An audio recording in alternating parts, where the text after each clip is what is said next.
Bonjour à tous et bienvenue. Aujourd'hui, nous allons voir un point de vue très critique de la question de la condamnation de Nicolas Sarkozy. On va s'intéresser uniquement, je précise bien, uniquement à une seule question ici, c'est comment, d'un point de vue médiatique, cette question-là est traitée. Et quand on regarde justement d'un point de vue médiatique, il y a beaucoup de choses à dire. Et beaucoup de choses à dire dans le sens où ce que cela révèle de la société française, je dirais de l'âme, d'accord, esprit, âme de ce pays. Quand on voit que, effectivement, après la prononciation du tribunal de 5 ans d'emprisonnement avec mandat de dépôt différé du président Nicolas Sarkozy et de tout ce qui s'en est suivi et de tout ce qui s'ensuit justement jusqu'ici, jusqu'aujourd'hui, à ce jour, d'accord, même plusieurs jours plus tard, passé la condamnation, il y a beaucoup de choses à dire, à s'interroger sur la question de l'esprit français réellement. Pourquoi? Parce qu'en fait, alors, je ne vais pas être très long dans cette vidéo, je vais aller tout droit au but.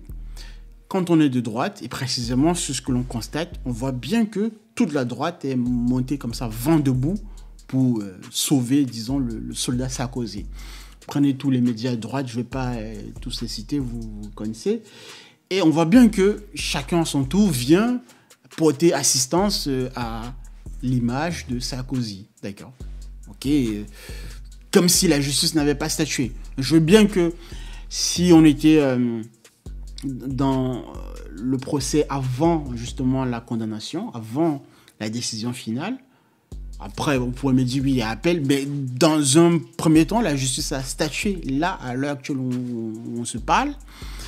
On voit bien que pour ces personnalités-là, pour ce type de personnalité de calibre, ancien président, ancien ministre de l'Intérieur et tout le reste, et bien sûr corps de l'État, on voit bien qu'il y a une possibilité d'aller dans les médias, d'avoir des relais comme tentacules dans les médias pour pouvoir porter sa parole, critiquer la décision judiciaire, même si vous allez entendre des voix et des paroles disant qu'on ne remet pas en cause la décision judiciaire, on apporte juste son point de vue, mais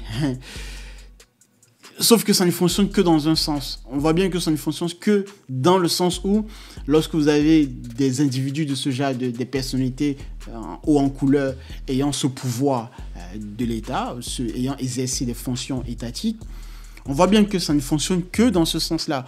Vous allez prendre le français lambda, donc français a priori qui n'a pas de puissance médiatique, de puissance financière ou d'image, de liaison politico-journalistique. Cette personne-là, dès qu'elle est condamnée, tout de suite, la justice a statué, c'est fini, on n'en débat plus. Le débat s'arrête là. Sauf que là, en l'occurrence, on voit bien que non, le débat continue. Sur quoi? Sur la décision rendue par la justice. La même justice que l'on qualifiait de très laxiste par la droite, justement.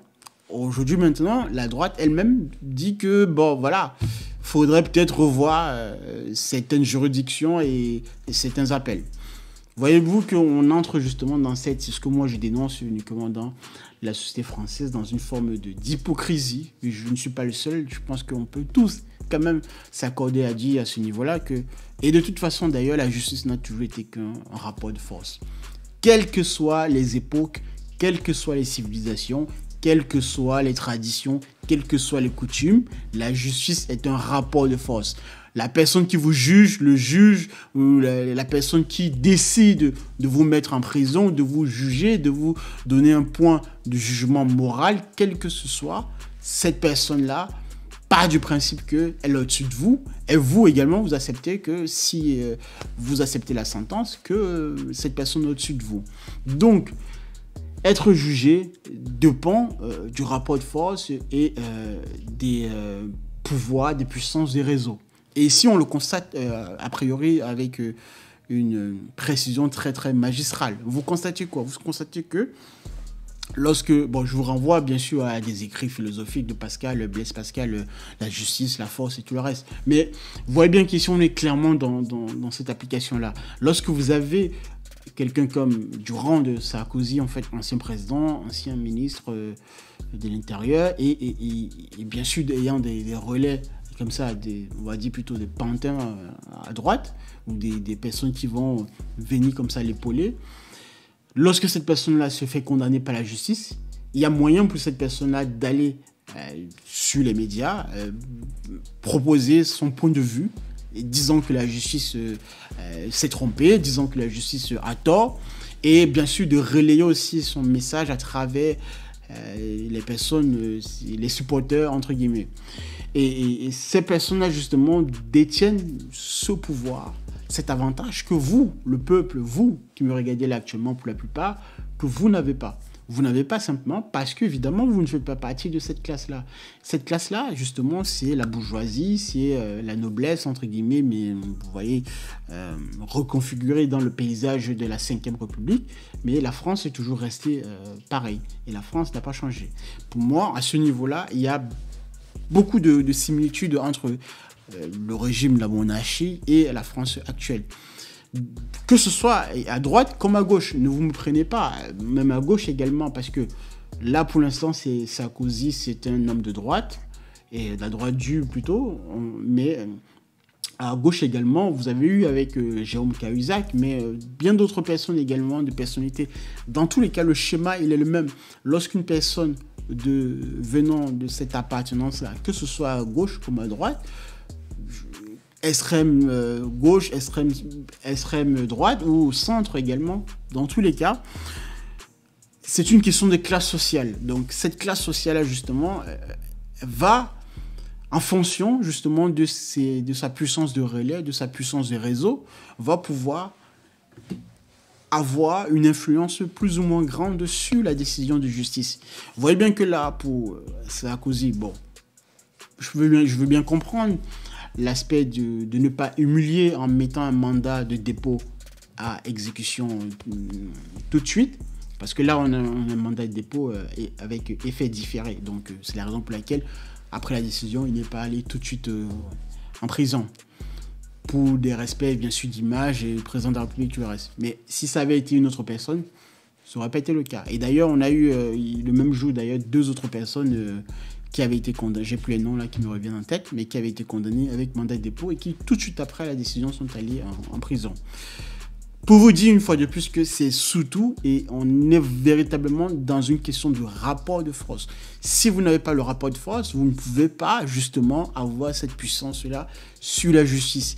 Et on voit bien encore une fois de plus le rapport de force ici, c'est que vous avez eu la capacité comme ça de menacer, parce que in fine, qu'est-ce que cela a produit? Aujourd'hui, la juge en question qui a prononcé cette décision, qui n'était pas la seule, hein, bien sûr, mais qui est, entre guillemets, perçue comme la figure de proue dans cette décision-là, reçoit aujourd'hui des menaces de mort, menacées au quotidien, et a peur justement pour sa sécurité de son entourage et ses proches, ses plus proches personnes dans son entourage. Donc, pour en arriver là, il faudrait que le condamné, la personne ayant reçu la sentence de la justice, de la part de la justice, ait un minimum d'influence pour influencer à la fois les relais médiatiques et également derrière les personnes capables d'aller à l'affront contre la justice. Dites-moi si un citoyen lambda, un Français lambda a cette capacité-là au quotidien. Tous les jours, des Français, étrangers ou pas, en tout cas des personnes dans le territoire de la République française, dans les tribunaux, se font juger avec des mandats de dépôt à exécution à effet immédiat.